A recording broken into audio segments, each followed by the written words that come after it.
ఉంచకే మనసాయిలా బంధాలలో బందీలనే చేసావుగా బతికేదెలా కరుణించినా కాటేసినా నువ్వే కదా మనసా నువ్వే మబ్బుల్లో తేలుస్తావు మత్తుల్లో ముంచేస్తావు నమ్మించి మాయ చేస్తావు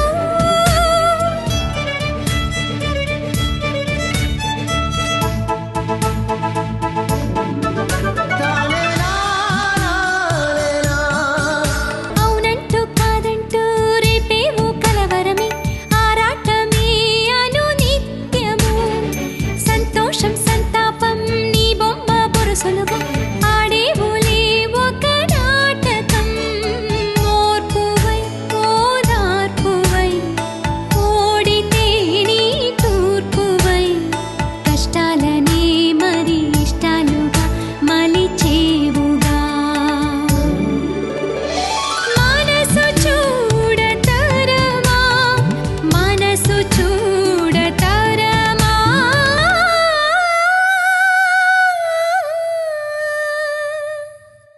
ముందు చదువు, తర్వాతే ఏదైనా. జీవితంలో నేను ఎవరినైనా ప్రేమించాను అంటే అది నిన్నే. ఇక ముందు ప్రేమిస్తాను అంటే అది నిన్నే. తను ఏం చెయ్యాలనుకుంటున్నాడో ఏం చేయబోతున్నాడో ఆ కూతురికి ఎప్పుడైనా చెప్పాడా? ఆమె అభిప్రాయం ఏంటని ఎప్పుడైనా తెలుసుకున్నాడా? ఒక నియంతలా ప్రవర్తించాడు.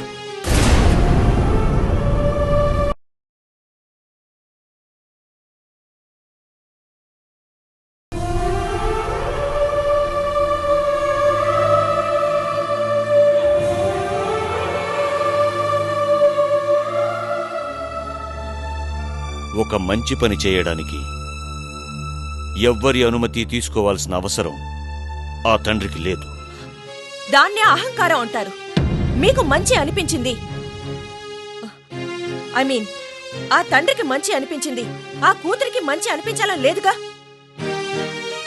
ఏ తండ్రి కోరుకునేదైనా కూతురి సంతోషమే. తన జీవితం గురించి తనకు తెలియకుండా తన ప్రమేయం లేకుండా తండ్రి నిర్ణయాలు తీసుకోవడం ఏ కూతురు ఇష్టపడదో మెచ్చుకోదు.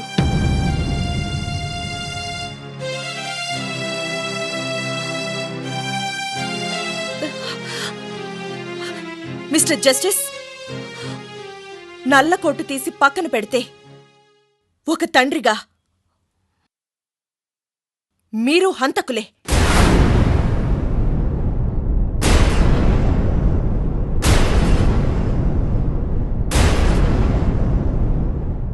ఏమిటి నువ్వనేది? ఎస్, కొన్ని సంవత్సరాల క్రితం మీరు ఒక హత్య చేశారు.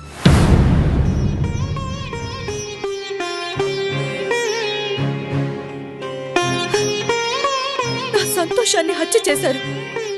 ఒప్పుకుంటారా? చెప్పండి, ఒప్పుకుంటారా?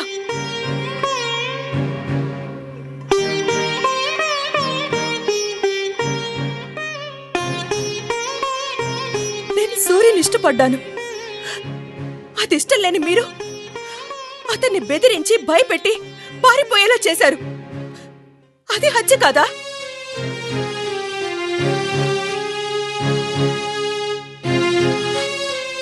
జడ్జి గారు కదా, అబద్ధం చెప్పలేరు.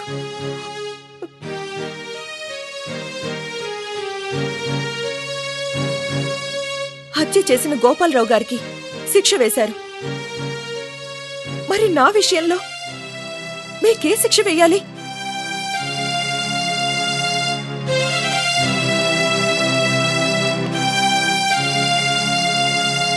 పెద్దరికాన్ని అడ్డం పెట్టుకొని పిల్లల మీద దౌర్జన్యం చేయడం న్యాయమా?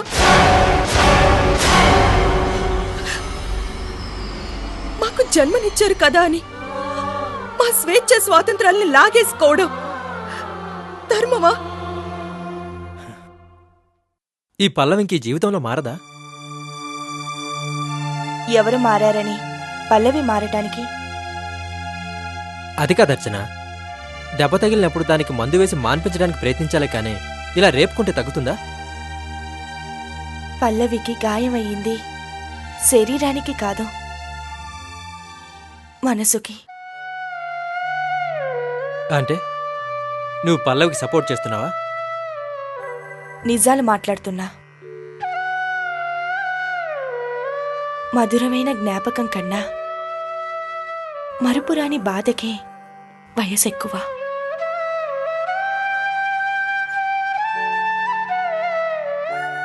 అలా బాధపడుతూ కూర్చుంటే మన కోసం జీవితం ఆగదు. ఆ తర్వాత పశ్చాత్తాపడ్డా ఏమీ మిగలదు. మనసులో ఆవేశం ఆలోచనల్ని సరైన దిశలో వెళ్ళనివ్వదు.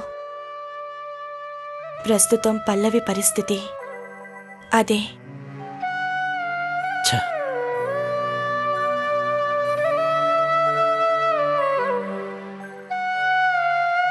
ఎందుకు అంతగా ఫీల్ అవుతావు? ఇది ఎప్పుడూ ఉండే గొడవే. పరిష్కారం ఎప్పుడో తెలీదు. అప్సెట్ అవ్వొద్దు. అప్సెట్ కావడం కాదు అర్చన. అసలు పల్లవికి ఏం కావాలో నాకు అర్థం కావడం లేదు. పల్లవి గురించి నాకు చాలా భయంగా ఉంది. పల్లవి, ఆవేశం తగ్గించుకో. ఈ తండ్రి ప్రేమను సరిగ్గా అర్థం చేసుకో. ప్రేమ దాని అర్థం తెలుసా మీకు? పిల్లలకి చాక్లెట్లు కొనివ్వడం, బట్టలు కొనివ్వడం, చదువు చెప్పించడం ప్రేమ కాదు, అది బాధ్యత.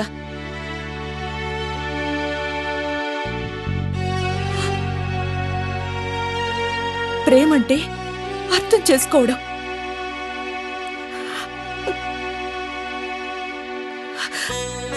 నాన్న, నువ్వంటే నాకెంత ఇష్టమో తెలుసా?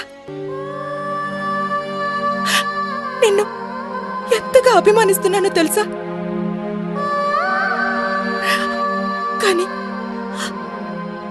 నా అభిమానానికి బహుమతిగా మీరిచ్చిందేమిటి?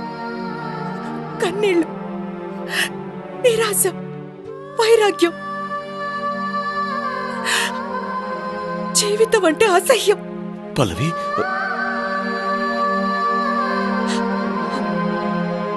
అందుకే I hate you. I hate you. I hate you.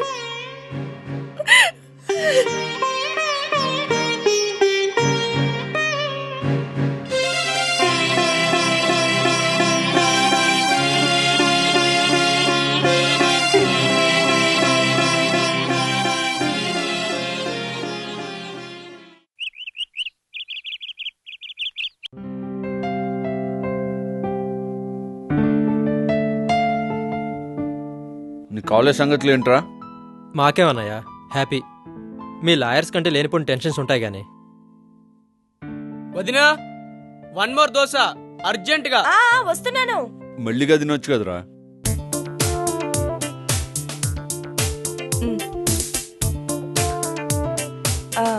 అమ్మా నాకు చాలమ్మా. ఎలా ఉన్నాయి బావగారి దోశలు? చాలా బాగున్నాయమ్మా. సూపర్. ఏ ఆగగు, నేను వడ్డిస్తానుగా. వదినా, ఈ దోశల్లో నూనె వేస్తున్నావా లేకపోతే అమృతం వేస్తున్నావా? సూపర్, తినకుండా ఉండలేకపోతున్నా అనుకో. ఒరే, బాగున్నాయి కదా అని తెగ లాగించికు. అసలే మీ వదిన కొత్తగా వంట నేర్చుకుంటుంది, తర్వాత లేనిపోని ప్రాబ్లమ్స్ రావచ్చు. అర్చన, నువ్వు కూర్చుని తిను, నేను వడ్డిస్తాను. ఈ రోజు డ్యూటీ అంతా నాదే. మీరు వెళ్ళి కూర్చోండి, నేను వడ్డిస్తాను. పర్వాలేదు అర్చన, నువ్వు వెళ్ళండి, కూర్చోండి, నేను వడ్డిస్తాను. కూర్చోండి. సరే, నీ ఇష్టం. ఇంకోటి కావాలా? చాలు చాలు. ఇదిగోండి అక్క. వదినా, నేను స్నానం చేసి వస్తాను, నాకు దోశలు రెడీ చేయి. సరే. ఆశ దోశ నీకు అప్పటికి ఖాళీ ప్లేట్లే మిగులుతాయి. వదినా, నేను స్నానం తర్వాత చేస్తాను, నాకు ఇప్పుడే వెయ్యి.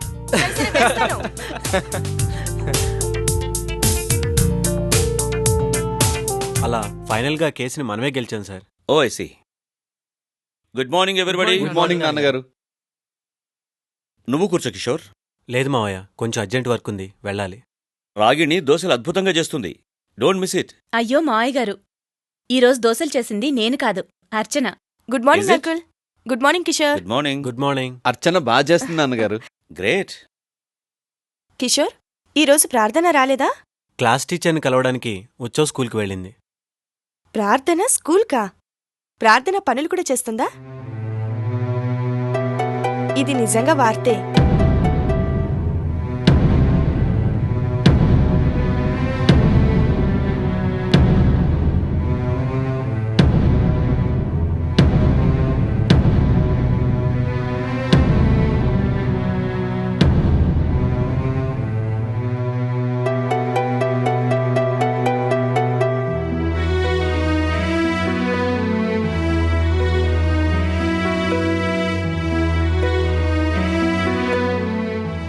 సార్, నేను వెళ్ళొస్తాను.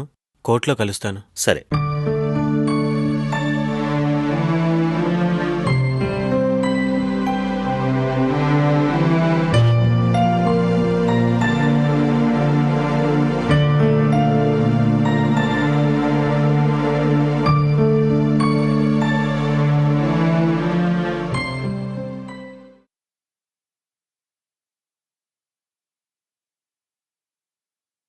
అమ్మమ్మా,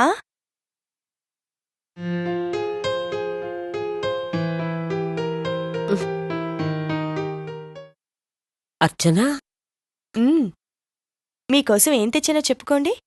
ఏం తెచ్చావు? Tomato soup. నేనిప్పుడే మాత్రలేసుకున్నానమ్మా. పర్లేదు, 10 నిమిషాలయ్యాక తాగండి.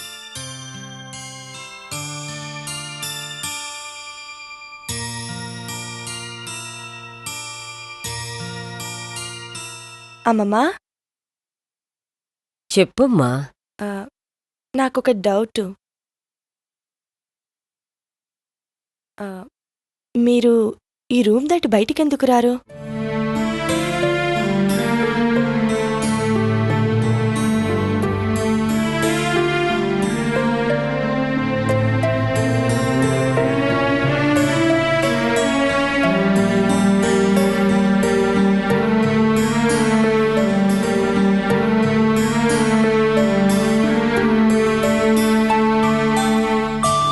నా కోడలంటే చాలా ఇష్టం. నా కూతురు కంటే ఎక్కువ. సడన్ గా పోయింది. దాంతోనే అన్నీ పోయాయి.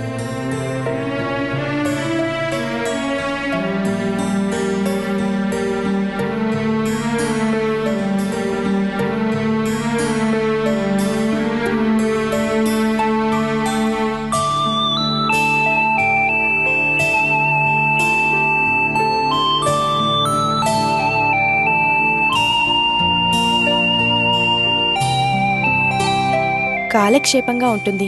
మీకో టీవీ కొనివ్వనా? ఎందుకులేమ్మా, నాకు అవసరమైతే నా కొడుకు కొనిస్తాడులే. సరే, సూప్ చల్లారిపోతుంది, తాగండి. వద్దమ్మా. సూప్ అంటే నాకు చాలా ఇష్టం, బావుంటుంది. తాగండమ్మమ్మా. నాకు పిల్లలంటే చాలా ఇష్టం. నీ చంకలో ఒక చంటి పాపం చూడాలనుంది.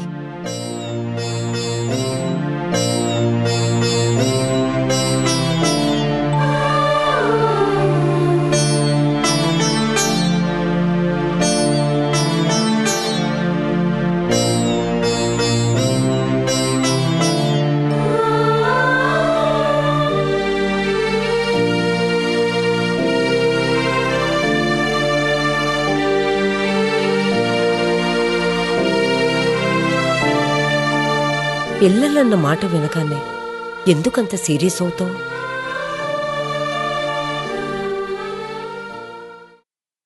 అమ్మా అన్న పిలుపులో ఎంత మాధుర్యం ఉందో నీకు తెలుసా?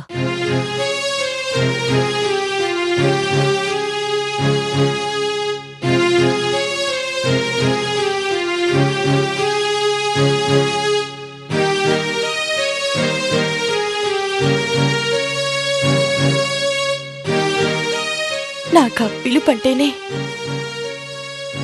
అర్చనా,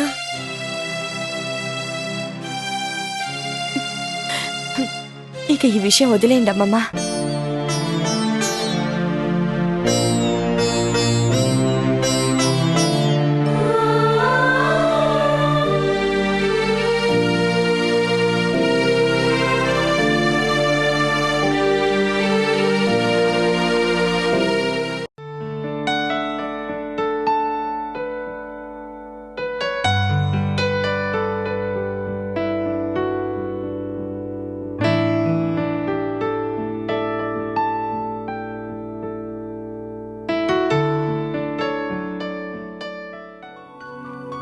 సార్ చెప్పు Kumar. Govindaiah case affidavit ready చేశాను సార్. ఓకే.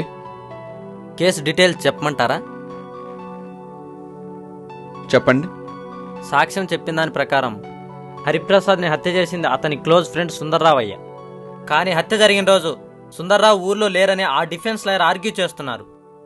అసలు సార్ మీరు వింటున్నట్టు లేరు. నో అలాంటిదేం లేదు కుమార్. ఆ ఫైల్ నా టేబుల్ మీద పెట్టేయండి, నేను తర్వాత చదువుకుంటాను. అలాగే సార్.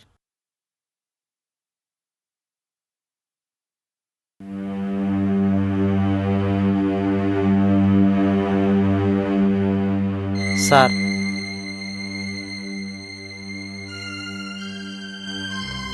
అది మీదా? నాది కాదు సార్. పని మనుషులు ఎక్కడెక్కడో ఊడ్చి తెచ్చి నా రూమ్లో పడేస్తున్నారు. ఓ పని చేయండి కుమార్, ఆ డస్ట్బిన్లో పడేసాను. అలాగే సార్.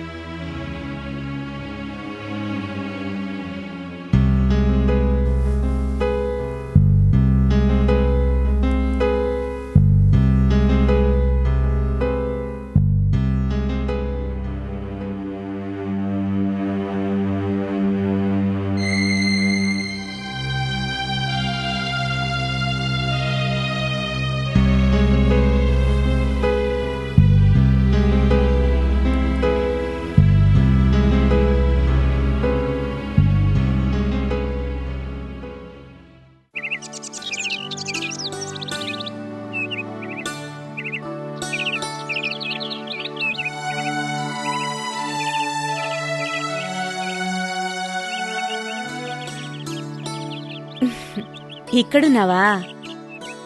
పల్లవి, నీకోసం వేడివేడిగా కాఫీ తీసుకొచ్చాను. అక్కడ పెట్టండి వదినా, తర్వాత తాగుతాను. తర్వాత తాగడానికి ఇప్పుడేం చేస్తున్నావు? తీసుకో, కాఫీ వేడివేడిగా తాగు, మైండ్ ఫ్రెష్ అవుతుంది.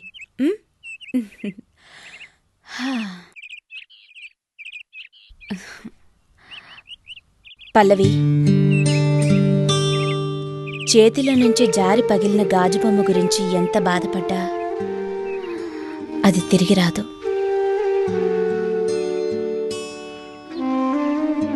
ఆ మాటని మనసుకు అర్థమయ్యేలాగా నచ్చచెప్పి ఓదార్చి కొత్త ఆశలు కల్పించాలి.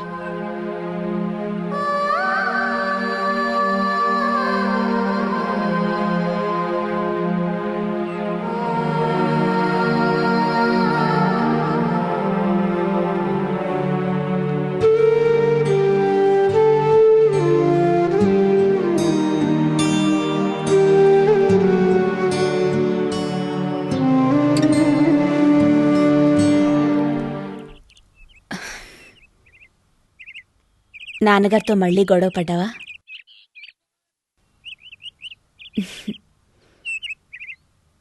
నాకెలా తెలిసిందనా?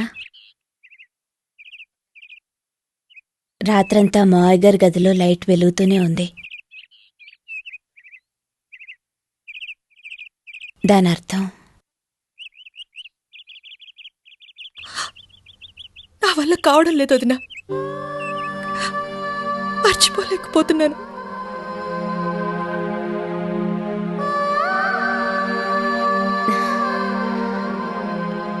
మర్చిపోలేకపోవడం కాదు, మర్చిపోవాలని అనుకోవడం లేదు.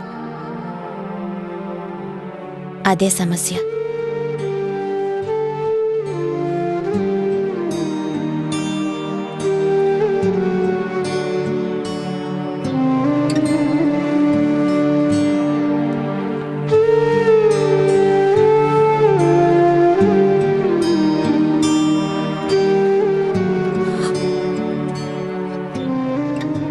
ఇప్పుడు నన్నేం చేయమంటావు? రాజీ పడ్డం నేర్చుకో. మనకు కావలసింది అందుకోలేనప్పుడు అందిందాంతోనే తృప్తి పడాలి.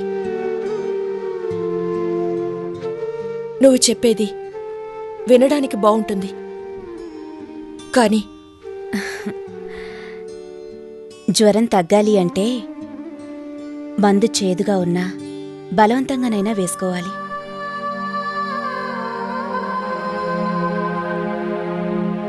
కలిసొచ్చే కాలం కోసం ఎదురు చూస్తూ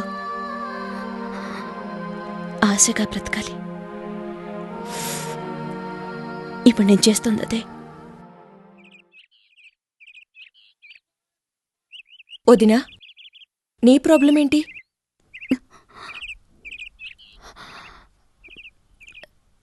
స్టవ్ మీద పాలు పెట్టొచ్చాను, చూసొస్తాను.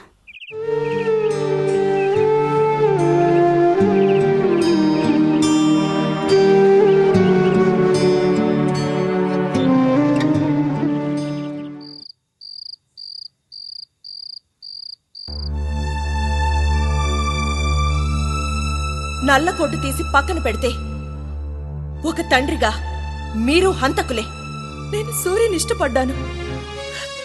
అది ఇష్టం లేని మీరు అతన్ని బెదిరించి భయపెట్టి పారిపోయేలా చేశారు. అది హత్య కాదా?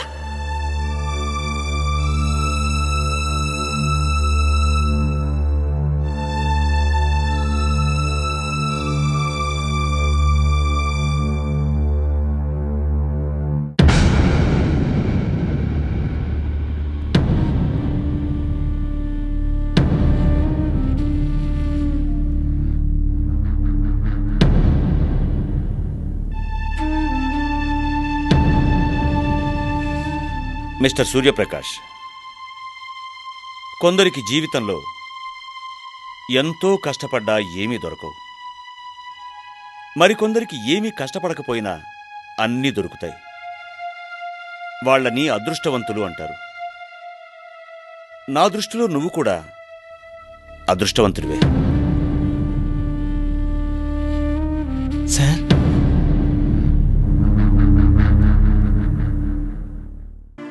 నీకు లాయర్ ప్రొఫెషన్ నచ్చిరాలేదన్నయ్య. మా కాలేజీలో లెక్చరర్ పోస్ట్ ఖాళీగా ఉంది. పొరపాటు నీది కాదురా, ఆ దేవుడిది. మా ఇంటి తలుపులు మీకోసం ఎప్పుడూ తెరిచే ఉంటాయి.